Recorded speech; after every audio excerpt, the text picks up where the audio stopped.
your daily Tampa Bay Rays podcast. Part of the Locked On Podcast Network, your team every day. Hello, my name is Kevin Weiss. I'm Ulises Sambrano. And we're the host of the Locked On Rays podcast, part of the Locked On Podcast Network. Thank you for making Locked On Rays your very first listen every day. And remember, Locked On Rays is free and available on all platforms, including YouTube at Locked On Rays. Also, be sure to follow us on Twitter and Instagram at Locked On Rays. And as I mentioned yesterday, the Locked On Rays Fantasy Baseball League 2022 edition, I think we have, again, as of this recording, as of right now, one open spot. So if you want that last spot in this 20-team league, yes, it's going to be a 20-team league, believe it or not. Email us, lockedonrays@gmail.com. And also within that email, send us a voice memo and or mailbag question regarding the Rays, baseball, life, whatever it may be. And we will lock you in. Again, first come, first serve. I don't play favorites here. It's whoever sends. I go by. Wait. Can we have an amendment to this? Okay, you have an amendment. If it's the last spot and they come with 2 or 3 people, not only the first one, but the voice memo. I'm going to push the voice memo, Kevin. Okay. If you get a voice memo, you're in, baby. The first person that sends a voice memo yes. is in. There you go. I will give you that. There we go. Fair enough. Okay. Because I wish I could make a 40-team league. Yeah. But Can't do 20 is the max in ESPN, unfortunately. Yeah. So then housekeeping. We've got that taken care of. Let's move on to some real business regarding the Tampa Bay Rays. Pitching injuries may be piling up to some extent with the Rays. First, it was Shane Baz, and now Luis Patiño being scratched recently from what would have been his spring debut on Tuesday, just maybe as a precaution, but we'll see what happens. Sometimes I get a little inkling that, a guy is scratched from his start, nothing to be concerned of. And then we find out like 3 days later that, he's going to miss, however many weeks. I told people, relax. Let's hear all the facts. Wow, that was Dr. Susie. Let's wait till the facts come out. Yeah. But you know what? I was right, Kevin, because today Mr. Topkin wrote that his the sore shoulder that he had, Luis, apparently he did an 18 to 20 pitch bullpen session today. Okay. And he said he felt good and there's no further concern. He will throw a live BP on Saturday. So maybe just a tad behind schedule or what you would hope him to be. But so far, I think he should be okay. Do you have him as a lock in the rotation to start the season? I think it would be silly not to have Luis Patiño in the rotation to start the season. Yes, I have him as a lock because I know we talked about this with the Shane Baz episode, but you got McClanahan for sure. Then you got Rasmussen. Right. Kluber. Not necessarily in that order. Right.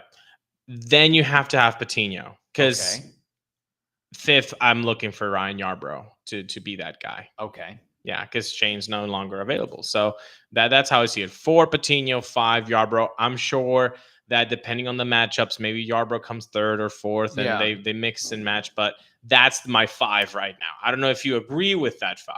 I think that's basically what we would think going into the season. That is what it will be. I'm still not totally convinced that Luis Patiño is a legit starter as of yet. To me, I see him more as a consistent 3 to 4 inning guy, which again, the Rays really only, for the most part, pitch their starters 5 innings, 5 and dive type of guys. But here's my issue with Patiño as of right now. And let's also what I'm saying, I do realize that he's just 22 years old. He's not yet Blake Snell. Thank you. There's a reason that in the Blake Snell trade that 4 prospects were acquired for Blake Snell because Blake Snell is Blake Snell. Yeah. And he has 4 quality pitches and is former Cy Young award winner. But I only see really Patiño's a 2-pitch pitcher and primarily fastball. Now it's a great fastball. Yeah. But that's also a similar issue that I have with Rasmussen is developing that true 3rd pitch. And I guess in a way, Patiño does have more than 2 pitches. Well, he's fastball slider, but he has 2 variations. of the slider. One that he keeps in the zone and one that he tries to sweep outside the zone for swing and misses. But I still, when I think of Patiño, as of today, as of right now, I don't necessarily trust him to, I'm good for him getting us 5 2/3 consistently. We usually are pretty on par with outlooks on players. You think he's having a breakout? I 100% disagree with your take on this. Okay. Now, I'm just saying, as of this year. That's the thing, though. Like, as of today, you're saying as of today, that's how you see him. Okay. As of today, I see him as a durable guy that I would be leaning on him for 140 innings. Really? Yes. I mean, this guy, the way you talked about the pitching repertoire maybe not being 100% there. Yeah, but Tyler Glasnow did it with a fastball and curveball, and what happened? He had to have a third pitch. So I understand that part of the equation, but the delivery is so sound too with Patiño. Yes, injuries can happen, but yeah, I honestly think that his stuff is top of the line electric stuff. I mean, I want to see this season in September. And I wouldn't be surprised if Luis Patiño had a better season than Shane McClanahan. Wow. That's not like out of the realm of possibility for me. I mean, this stuff is electrico. I mean, okay. I would be okay with putting some green Skittles on that. I think Patiño has quite a bit of reliever risk personally. Okay. And he's never thrown for more than 100 innings. He's 22. I get that, but I find it hard to believe that. Tell me about Tyler Glasnow. Oh, Tyler Glasnow has never pitched more than 114 innings in the major leagues. That's concerning. It is going to be a free agent, actually. That's pretty concerning. But I will say this about Patiño. I find it hard to believe that they would ramp him up to 140 innings this year after throwing. Did he even get to 100 last year? No, I think he's 70, maybe 70, 80.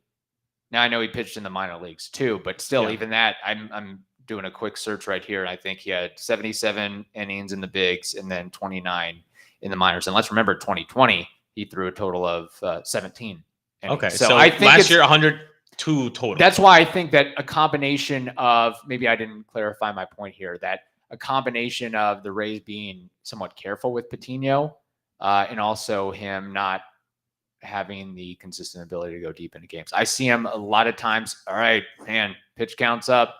The strikeouts aren't there. You're giving up too many walks here, bud. We got to pull you out after 3 2/3. I don't disagree that maybe this year they do the Chirinos Yarbrough 2018, 2019 approach where a lot of his starts might come after an opener. I don't disagree with that being his modus operandi by Cash on Patiño, but I see him graduating from that and becoming a true starter. And again, I wouldn't be surprised if he just becomes an out of the gate starter where here's the ball, give me good 5 innings today.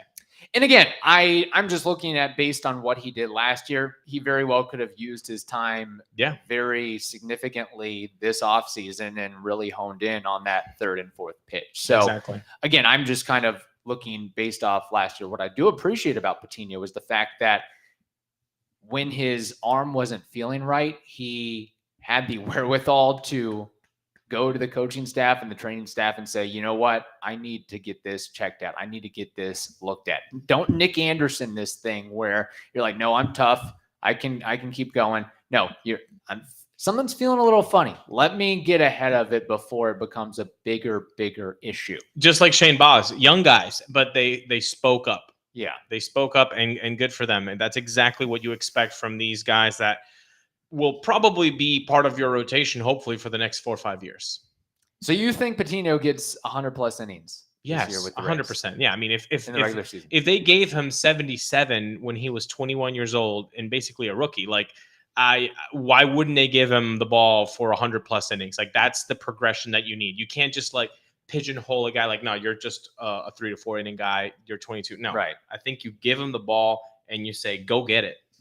And I guess if enough guys go down, Glasnow goes down, Shane Baz goes down. I mean, at some point that allows Patiño to, in a way, step up to the plate as opposed to somebody else. You said it. This guy was one of the 25% of the return of an ace, of a Cy Young Award winner. You're not just going to relegate this guy to the bullpen. In fact, 2 bullpen arms that you got for Willy Adames, one you transformed into a starter.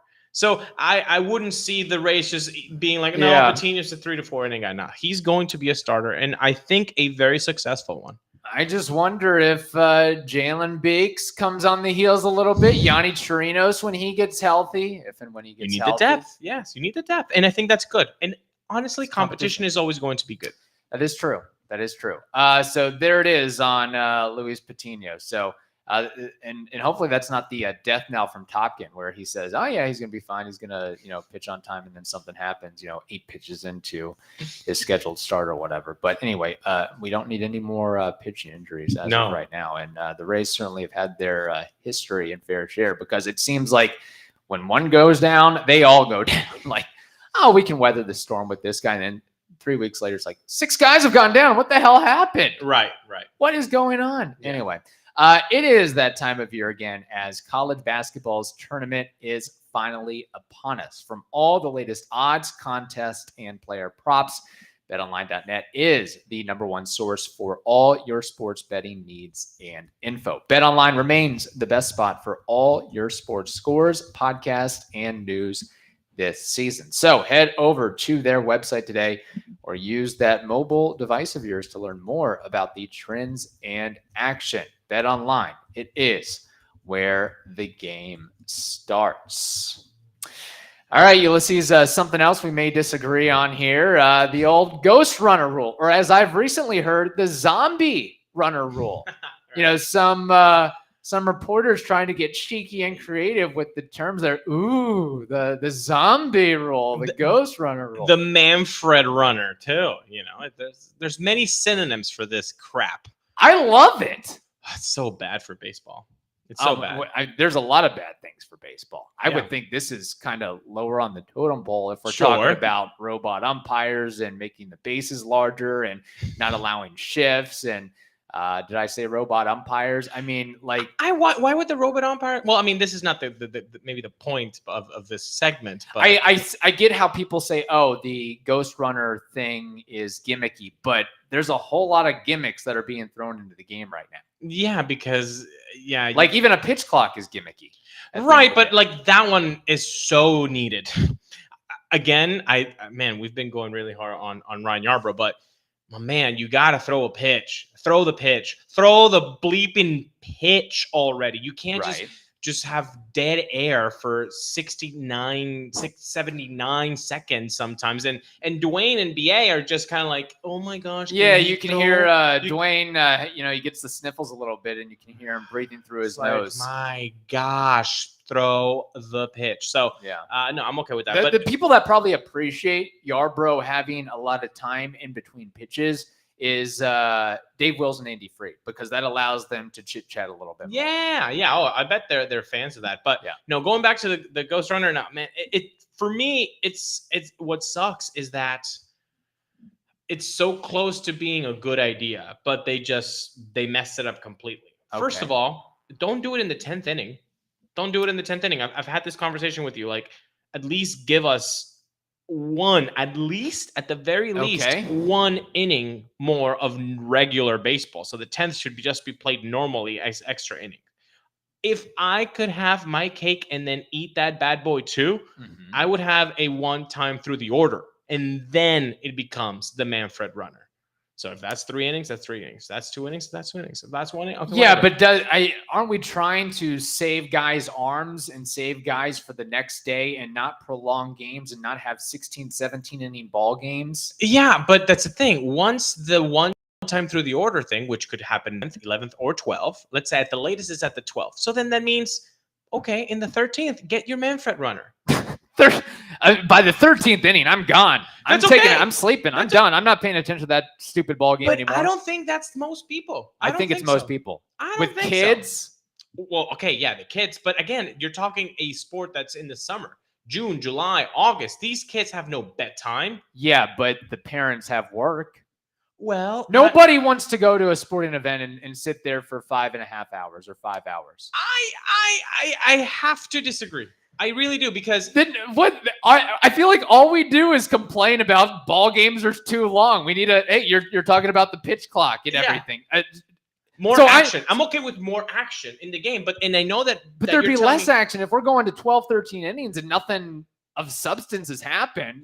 Again, I said if I could have my cake and eat it too, that would be my 1/10 through the order. I would compromise just having the 10th inning be a normal extra inning, and then fine, do your stupid Manfred rule in the 11th inning.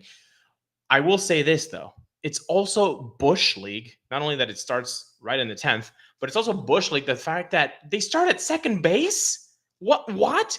2 outs can get you a run? No. The Manfred runner should start at first base. Make it so that you need to do more than a couple of sacrifice flies. You have to do something. Make the defense make an error, get hit and run. You want more action? Make that runner at first base. Make them steal second base, for God's sakes. Okay, I understand that, and I would be willing to get on board with that. But how many times have we seen major league teams even failed to execute of getting the runner at second to home? They can't even execute a bunt or a sac fly or a ground ball or put a ball in play or steal a bag. Like at least the ghost runner rule, whether it's at first or second, it brings some more strategy and execution into the game. No, it does not. If you make 2 sacrifice flies, you can win the game. That's okay. So No, lame.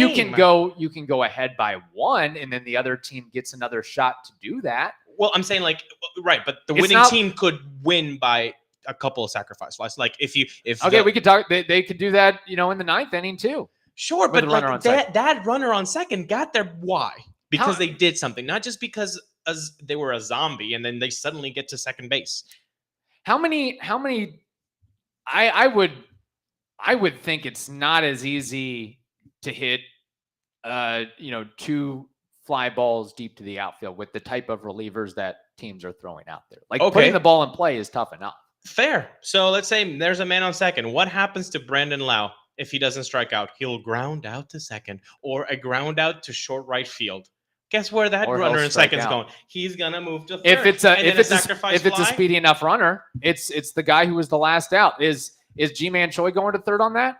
On a ball he better. If he's not, then he can't play baseball. If there's a ground ball to the outfield and you can't make it from second to third, I'm sorry. So that's all I'm saying is you can't.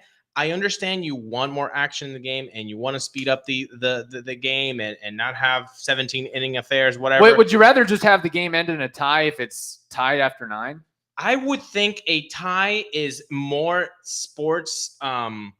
I would rather have that than we're going to play 3 more innings and then go to the ghost runner. I really would rather have a tie than a Manfred runner in the 10th inning. 100,000%. I'm okay with ties. I've grown up with ties. You have that in soccer all the time. So I don't understand. And I've made this point very and it actually, adamantly. It would give you at the end in the September chase, the standings, man, we literally cannot tie anymore. We are run out of the division if we have one more tie. We have to win, boys. Okay. This is it. But Cash would have to be I can't throw Nick Anderson in the 6th inning right now. Yeah, but there is strategy and execution with the ghost runner, because think about the team that, I guess the away team, they get up by 1, then there's that much more pressure on the home team to score a run, and it doesn't always happen. And this rule has done its job it was a couple years ago when there was that ridiculous 16-inning ball game between the Rays and the Twins. Yeah. Do you know what the longest game was for the Rays in terms of innings this past year in 2021? I think 12. 12. Yeah. 162 games played. That's kind of doing your job there. And it only happened twice. Yeah. 2, by the way. Hey, so if we're trying to shorten the game, if we're trying to get 7 innings, get kids to bed at 11:30 p.m. on a Thursday, even though they don't have class next day, fine. Start the games earlier. Tie. And start the games earlier. I'm okay with like 6:45 p.m. Start time. 6:45, maybe I like 6:30. But tie it up. Okay, if at the end of the game you would save pitchers, you would save people's drives home if they want to stay in the park. I don't understand this fascination towards hating ties. I really don't understand it. Here's a little twist. You have the idea of instead of a runner going to second, they get put at first. I could get on board with that, but let me also add a little addendum to that to spice things up a little bit in extra innings. The team that is hitting can pick whichever part of the batting order that they want to. We want to go our 2-3-4, our 3-4-5, however we want to do it, to where that obviously you can't have the runner overlap. You got to make sure that they're going to be able to score before they would come up to the plate, unless I guess you could pinch hit or pinch run for them if you wanted to do that. But I think it was even David Sampson that brought up that idea that when you get into extra innings, I mean, if we're already doing the ghost runner thing, if we're already adding a gimmick, let's add another one. Yeah. And let's really let's at least let the exciting part of the lineup, the exciting part of the order come to the plate. And let the stars showcase things a little bit. Exactly. Oh, the men on second, get Trout Talk up about there. more highlight-worthy moments. Get Tatis up there. And maybe that turns into a home run. Mm-hmm. Get Franco up there. Yeah, I mean, it might come back to, okay, who's got the better heart of the lineup? Yeah. So I think this thing is going to be here for the long haul. I think the Ghost Runner thing is, we're not having 4.5-hour games any longer. It's not going to happen, especially when you're playing every day, and especially where there's such a priority on keeping players healthy on both sides, from the owners in the front office to the players not wanting to. It's so silly to me. Like, if they isn't it silly to have Brett Phillips pitching and but I'm saying sorry. I mean, it's silly that the whole thing is like to guard against pitcher injuries and whatever, but like you can do that by having a tie after 9 innings. You could do that. I'd rather have that than going like 2 or 3 more innings and then going to the Ghost Runner, because I want the game to be over. I don't want to spend, as much as I enjoy watching baseball, that doesn't mean I want to have a 4-hour, 15-minute ball game. Well, also, there's 162 games. So you can put up with that in football. There's 16 games. You can put up with that with maybe basketball. Oh, it goes, but even basketball, it's like 2.5 hours. It's not as long as baseball is. That's the thing. So we got baby. 7 innings, baby. No, that's I'm down for the double headers being 7 innings. Okay. I've told you that. I'm actually surprised that went away. I thought I would hate that. Didn't hate it. I thought I would hate it. I didn't hate it. How about this? 7 innings, but the 8th inning, the extra inning, is played straight up. You could actually get a lot more, probably 8 and 9 inning ball games, because teams would still be tied after 7. So I'm gonna die on that hill. 7 inning ball games. Let's do it, folks. Let's 2 hour. I want these games over in 2 hours if we're gonna have 162 of them. That's a couple of hot takes. 7 inning games and ties in baseball. Yeah, people are gonna be if people that are listening hate both of these ideas, they're gonna hate this episode. They're like, this episode sucks. We did get some reaction on Twitter regarding this question. So MLB is bringing back the Ghost Runner rule and extra innings for the 2022 season. How do you all feel about this, Rays Nation? A resounding 7.9% love the Ghost Runner rule. 67.1% hate it. And about a quarter of the voting populace, 25%, are indifferent. I think they're probably just tuned out or drunk by that point. It's like, we're just trying to get home. I mean, it's whatever. I've got my fill of baseball, so I don't care. 7 out of 10 people said they hated it. I mean, it's not great. Again, I'm on the, you're the outlier. It's okay. I am. I'm the outlier with the ties. I know most people that love baseball are hearing this and they're like, you're ridiculous. There are no ties in baseball, just like there's no crying in baseball. Sometimes there is crying. I am an outlier, like Shohei Ohtani is an outlier. Yeah, that's the one other big rule or modification that'll be going forth this year. Is the Shohei Ohtani rule. I mean, that guy's so cool. He already has a rule named after him. That's pretty fantastic. freaking awesome, which also is going to help his cause and his agent cause once free agency hit. Like, Shohei Ohtani better be getting $50 million annually. Dude, I mean, if he's durable, why not? I think he's about to be 28. Look, and it might not be a 10-year deal, but if it's a 5, 6, 7-year deal, I want the AAV to be 50 million plus. Yes. Like, let's be honest. If I were him or his agent, I'd be like, let's play this 3-year deal like a Correa thing and ka-ching. Yeah, just cash in. And if you're going with the 3-year deal, you might even be asking for, hey, give me 60 mil annually. Ooh, like, baby. Let's put this into perspective. Corey Seager got $325 million in free agency. Very good player. All-star level talent. But when you think Corey Seager got 325, like, you look at his numbers. It's not 320. In my book, I was incredibly surprised. I would have thought like 90 mil. Like DJ LeMahieu contract. No. Maybe a little bit more. Not 325 though. Not 325. That's absurd. That's absurd. So if he's getting that, I would give 325 to Machado. I would give 325 to Trey Turner.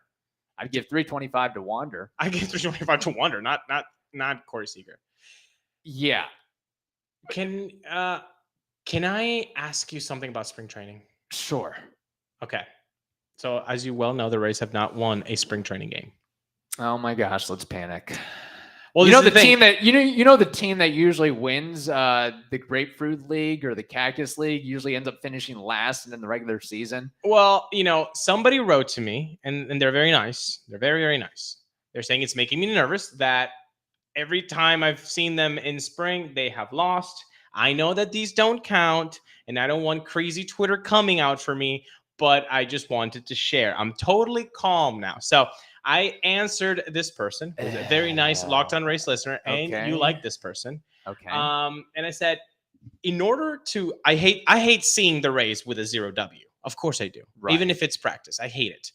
But I told this person, this is what I do. I don't know if you do this, Kevin, but what I do is focus on a few players and look at what they're doing directly. Is Brandon Lau swinging wildly at pitches? Yeah. Is he having a good pitch recognition at the box? Is he not swinging at close ball pitches? Is Chris Mazza hitting the corners instead of putting them right in the middle? Is Shane McClanahan making mistake pitches when he shouldn't be getting mistake pitches against Austin Riley? Right. These are I notice those things, and that's how I get through spring training, seeing an offer on the W column. Now, do you agree with how I handle that, or do you have another type of way that you handle 0 Ws on March 24th? Yeah, and speaking of ties, I mean, if we're going tit for tat on this thing, I think, they have 0 Ws, but they also have 2 ties. There you go, baby. Correct. Let's go. So that's something to consider. Yeah, we have to remember that this is not the ace squad for the Rays, and it's not. All of these players have a directive of what they're working on. And the pitchers, especially, it's not one of those things where I'm throwing my best stuff out there. It might just be, today I'm going to work on my fastball. No. Today I'm going to work on my slider. Yeah. Today I'm going to work on this part of the plate. It's not, you want to win the game, but it's not about that whatsoever. So it does suck seeing the 0 Ws, correct, though? Not really, because I don't pay attention. I don't look at spring training stats because those don't matter either. No, the fact that Ruben Cardenas was batting 800 and 4 for 5. Yeah, it's great. He's squaring the ball up, hitting the ball in the middle, and had a great minor league season last year and the previous couple of years. But it doesn't matter at the end of the day. It doesn't matter. Look at who's playing, who's getting the majority of the playing time in spring training thus far, and that should at least give you a little solace in saying, the majority of these guys aren't going to be on the Rays roster. Right. In 2022. So there you go. There you go, listener. Thank you for listening. Thank you for reaching out. You know who you are. Yeah. It's okay. It'll be okay. Yeah. If you see Miles Mastrobuoni on the Rays roster. Hey, he came through today. In spring training. If you see Evan Edwards got 2 at-bats today. Yeah, he did. Okay. Let's. Was that the Rich Hill or no? I feel like it was a Marlins deal. It was the Rays traded like a John Curtis or something There was some reliever, I think, that the Maybe I'm Rays thinking traded. of Paulson. Maybe I'm thinking of Paulson. At the end of the, this is the no, point. at the end of the day, these guys, look, I can mention Evan. It's like the prospect thing. Like, check out this prospect, that prospect, the other prospect. Those guys are never going to make it to the major leagues. The 78th ranked prospect in the Rays organization most likely is not going to get any type of cup of coffee in the big leagues. Kevin. So we can talk about, okay, I'll give your boy Ian Seymour will probably make it to the big leagues at some point. But like Evan Edwards, no, he's probably not making it to the majors. Nick Schnell, no, he's probably not making it to the majors. Adrian DeHorta, no, he's probably not making it to the majors. So I don't need a 700-word scouting report on those guys. Well, I don't think we should be prospect hugging. I think some guys will make it, some guys don't. But I will say this: Lucius Fox, was he not beloved by prospect huggers all around Rays fans? So, it's unfortunate, but it's a very tough gig to make it. Right. And then once you make it, then you have to stay there. It's very, very difficult. It's a very, very difficult sport. Yes, it is. To have staying power. So I don't need a 700-word diatribe on Cal Stevenson. I'm good on that, okay? And on note, if you want to talk about Curtis Mead, okay. Okay. I'm going to talk about Greg Jones, okay. Seth Johnson, okay. But I just love, okay, no. We'll continue this. I think we're going to do a prospect episode or two at some point. And we should. Get into all this. So I'll just leave it at that. I do have a lot of love for Jack Lebowski and Ford Proctor and Logan Driscoll. I mean, quite frankly, any prospect that comes on our show, I'll be waxing poetic about them. Blake Hunt, another one as well. Like those are legit guys. But when you're getting down real into the weeds, then we got to have a conversation. So on that note, before I get myself in trouble, thank you for listening to the Locked On Rays podcast, part of the Locked On Podcast Network. Now make your second listen the Locked On MLB podcast. That is also free and available on all platforms. Hope you all have a wonderful day. Stay safe, and we will talk to you tomorrow. Happy Friday.